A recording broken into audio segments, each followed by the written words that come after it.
ओडिशा विधानसभा माननीय बाचस्पति किंतु असुविधा से आसपारे ना आज बरेण्य अतिथि डाक्टर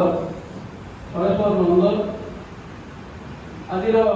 मुख्य वक्ता डॉक्टर प्रफुल्ल कुमार दास आज समन्वय वक्ता डॉक्टर सत्य राय एवं जो वक्तव्य आप शुणी पद्मश्री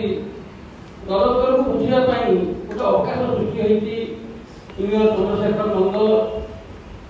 प्रभात कुमार नंद एवं डाक्तर अंशुमान कर एवं आपण मान दरदर संपर्क में अनेक किसी कथा कहुपे जो आरंभ करी जो शेष गले डाक्तर सरेश्वर नंद से निषिद्ध नीलाचल नाटकटी अभिनीत होता रवींद्र मंडप एवं मत बारंबार कहते से नाटक देख तुम मतामत दब नाटक देख सारा परदिन से फोन कले कौन कौ नाटक केमती मुझे जगह मत नाटक मेलोड्रामा भाया लगला जो मैंने अभिनय करते कहीं कौना कौटी ठीक अभिनय करें ना खुशी है खूब कम लोग ये खुशी होती खुशी है कहले बर्तमान यही नाटक जो निर्देशक अच्छा जोगाजोग करुँच जगह असुविधा अच्छी अंततपक्षे पुणी जो अभिनय कर अन्नकू ग्रहण करुवा मनुष्य थे पद्मश्री रजत अन्नकर आलोचना को गोटे सकारात्मक दृष्टि देखिबार जो साहस से रजत पाखे रजत सहित अति निबिड़ भाव जोड़ान अवकाश सृष्टि होता केवल रजत नुहति प्रोफेसर हृदानंद राय सागे बेले बेले कहे कि आप बहुत भाषण दौरान पवन में सब पड़ से अनुमान कर मत कहते आम भाषण पवन उड़ा किसी राष्ट्र साहय करूनी राष्ट्र साहय जी करुँची प्रति लिपिबद्ध हो अधिक साहय कर बाध्य करी लिखी इतिहास छविला किए आप चिंता करूँ लिखी ना कहते पौरुष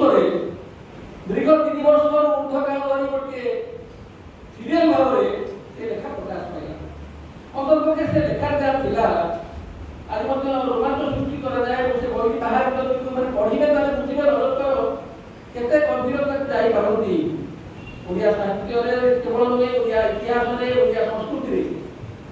कटक गोटे मंदिर थिला से मंदिर ना कटक अपरपार्श्वर चौतार कौन थिला बर्तमान कौन अच्छी से भग्न को खोजी खोजी बुली बुली तार फटचित्र नहीं से किसी लिखी ये इतिहास तो आम के बुझीनु कि आम पूर्वर जो ऐतिहासिक माने ऐतिहासिक कहूँ से दिवस के आलोचना करना आलोचना कर पद्मश्री रजत कुमार धर आप चिंता कर 3.5 वर्ष धरी गोटे सीरीज लिखिले ना करते लिखे प्रथम लेखाटी कौशल कथा आरंभ होता बाध्य करते आप कौशल कथा लिखे आप पिलादिन कथा लिखे तार शीर्षक था क्षेत्रमणि रजत कुमार तार शीर्षक यह नाटा क्षेत्रमणि था परवर्त समय रजत कुमार केमती बदलीगला विश्वनाथ कौर परिवार प्रभाव केमती बंग से लड़नार प्रभाव केमती से नाटी रजत कुमार रूपांतरित चमत्कार भाव लिखा तो शैली को आप लक्ष्य करूँ जड़े नाट्यकार जो लिखे नाटकर से स्वभाव से उपस्थापन विशेषत्व तादेह जो मैंने इतिहास अभिलाषी पढ़े मुझे भावी ओडिया साहित्य कम पुस्तक एमती लिखाई इतिहास तारीख तिथि बार मसीहा से नहीं किंतु ए जातिर संस्कृति की अति ସହୃଦୟତା ସହିତ ଗ୍ରହଣ କରିବା ବିଚାର କରିବାର ଯେଉଁ ଦୃଷ୍ଟିକୋଣ ସେ ଲେଖାରେ ଆପଣ ଦେଖିବେ ନିଶ୍ଚୟ। ଏବଂ ଖୁସିର କଥା ଖୁବ୍ ନିକଟରେ ତାଙ୍କର ଆତ୍ମଜୀବନୀ ମଧ୍ୟ ପ୍ରକାଶ ପାଇବାକୁ ଯାଉଛି। এই জাতি অন্ততপক্ষে দীর্ঘ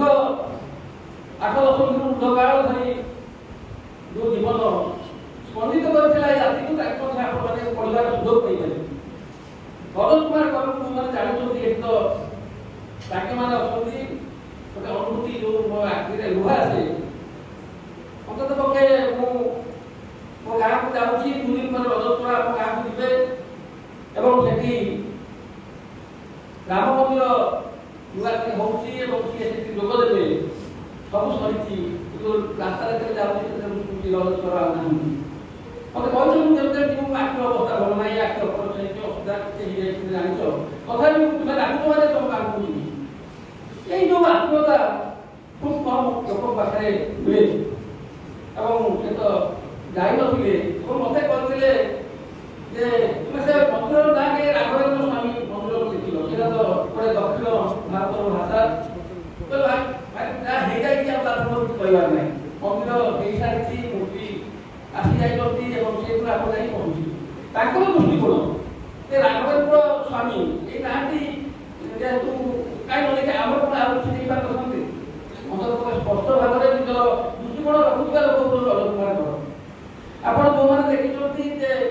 ଗୋଟେ ପାଲା ସଂସ୍କୃତି ଯେତେବେଳେ ତାର ସ୍ୱଚ୍ଛ ଧାରଣ ଯେତେବେଳେ ଶୁଖି ଶୁଖି ଯାଉଥିଲା ସେତେବେଳେ ତାଙ୍କର ଦୂରଦର୍ଶନରେ ତାଙ୍କର ଯେଉଁ ଭୂମିକାଟି ଅନ୍ତତଃ ପରବର୍ତ୍ତୀ ସମୟରେ ପାଲାକାରମାନଙ୍କୁ କେତେ ଉତ୍ସାହିତ କରିଛି, ପାଲାର ଯେଉଁ ଦୀପଟାକୁ କେତେ ଉଜ୍ଜଳ କରି ତାକୁ ମଧ୍ୟ ଆମେ ଉଦ୍ଧାର କରିବାକୁ ଯେଉଁମାନେ ଦେଖିଛନ୍ତି ସେତେବେଳେ ତାଙ୍କର ପ୍ରଶାସନିକ କ୍ଷେତ୍ରଟିକୁ ସେମାନେ ମଧ୍ୟ ଅନେକ କଥା କହନ୍ତି। କିନ୍ତୁ ଜଣେ ପ୍ରଶାସକ ରଜତ କୁମାରଙ୍କ ଠାରୁ ଜଣେ ସାହିତ୍ୟିକ ରଜତଙ୍କର ବେଶ ଉପରେ ଥିଲେ। ଯେଉଁ ଭଞ୍ଜ ଭାରତୀ କଥା କୁହାଯାଉଥିଲା ସେ ବିଶ୍ୱଚନ୍ଦ୍ର ପଟ୍ଟନାୟକ ନେତୃତ୍ୱରେ ଗୋଟେ ଆନ୍ଦୋଳନ ସୃଷ୍ଟି ହେଲା। ଏଇ ବିଶ୍ୱଚନ୍ଦ୍ର ପଟ୍ଟନାୟକର ଅନୁଷ୍ଠାନ ହେଉଛି ଏଇ ଉତ୍କଳ ସାହିତ୍ୟ ସମାଜ। ଏଉଠୁ ଯାଇକି ସେ ଆରମ୍ଭ କରୁଛନ୍ତି ଭଞ୍ଜ ଭାରତୀ। ସେଠି ଭଞ୍ଜ ଭାରତୀର ସଭ୍ୟ କିଏ ହବ,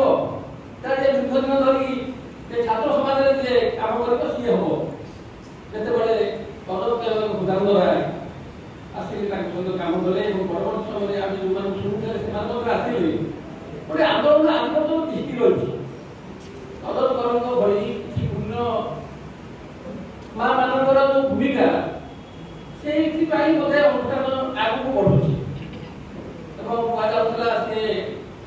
ରାଗୁଥିଲେ, କିନ୍ତୁ ରାଗିବା ପଛରେ ଗୋଟେ କାରଣ ଥିଲା। ଯେତେବେଳେ ସେ ରାଗୁଥିଲେ ତା ପଛରେ କିଛି କାରଣ ଯାହାକୁ ସହଜରେ ଗ୍ରହଣ କରିପାରୁନଥିଲେ। ରଜତଙ୍କୁ ଯେଉଁମାନେ ଦେଖିଛନ୍ତି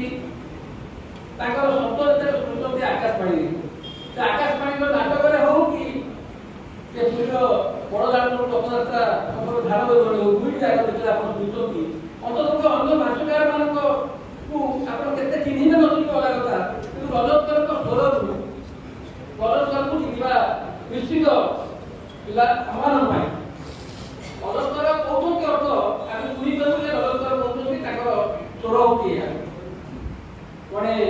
ସମ୍ଭ୍ରାନ୍ତ ମଣିଷ କ'ଣ ନୁହନ୍ତି, ଗୋଟିଏ ସମ୍ଭ୍ରାନ୍ତ ସ୍ୱର ଆଜି ଆଉ ଆମ ପାଖରେ ନାହିଁ। ଯେଉଁ ସ୍ୱର ଦୀର୍ଘ ଦଶନ୍ଧି ଧରି ଓଡ଼ିଆ ଜାତିକୁ ପ୍ରଭାବିତ କରିଥିଲା, ଓଡ଼ିଆର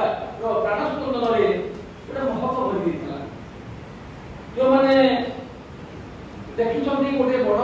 ପରିବାରକୁ ଦେଖିଛନ୍ତି, ଭଞ୍ଜ ଭାରତରେ ବଡ଼ ପରିବାରକୁ ଦେଖିଛନ୍ତି,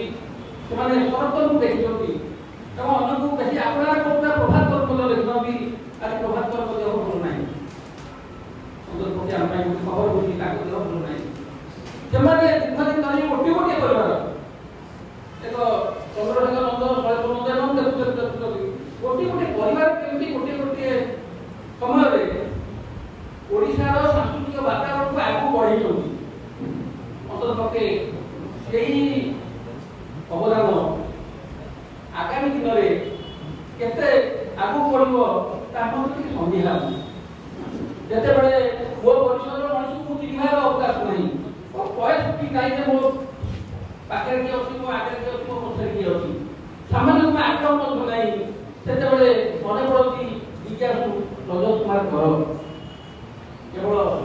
କହନ୍ତି ନାହିଁ ଯେତେବେଳେ ତାଙ୍କରି ଏକାବନକୁ ସମ୍ପାଦନା କରୁଥିଲି ପୌରୁଷରେ କେତେବେଳେ ଯାହା କରିଛି ଏଇଟା ଠିକ୍ ନୁହଁ ବୁଝିଛନ୍ତି ସଂଶୋଧନ କରିଛନ୍ତି କେବେ ନାହିଁ କରିନାହାନ୍ତି ଯେ ନାହିଁ ଏଇଟା ମୁଁ ଲେଖୁଛି ବୋଲି ଏଇଟା ଠିକ୍ ଗୋଟେ ଦରକାର ମନ କରିପାରିବ ଯେ ମୁଁ ଜାଣିଛି ସେଇଟା ଠିକ୍ ଏଇଟା ଭୁଲ ମୁଁ କହିଲା ଏଇଟା ଭୁଲ ଏଇଟା ଟିକେ ବଦଳିବା ଦରକାର ସହଜ ଭାବରେ ଗ୍ରହଣ କରୁଛନ୍ତି ଗୋଟେ ଭୁଲ ହେଇଯାଇଛି ମୁଁ ତାକୁ ଲେଖିବି ପୁରୁଣା କାଗଜ ଲେଖିବି ଏବଂ ତାକୁ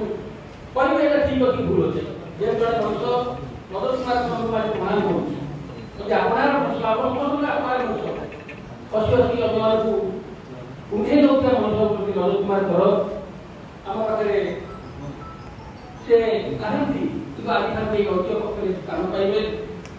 ଅନ୍ତର୍ପକ୍ଷେ ଦୀର୍ଘ ଦିନର ସଂଗ୍ରାମର ଜୀବନ ଏ ସଂଗ୍ରାମ ଜୀବନକୁ ଆମେ ସବୁଦିନ ପାଇଁ ସ୍ମରଣ ରଖିବା ଏବେ ତାକୁ ପ୍ରଣାମ କରୁଛି ମୋର ବକ୍ତବ୍ୟ ଶେଷ କରୁଛି ଧନ୍ୟବାଦ ଦେବି ଆମ ତାଙ୍କର ପାଠାଗାର ସମ୍ପାଦକ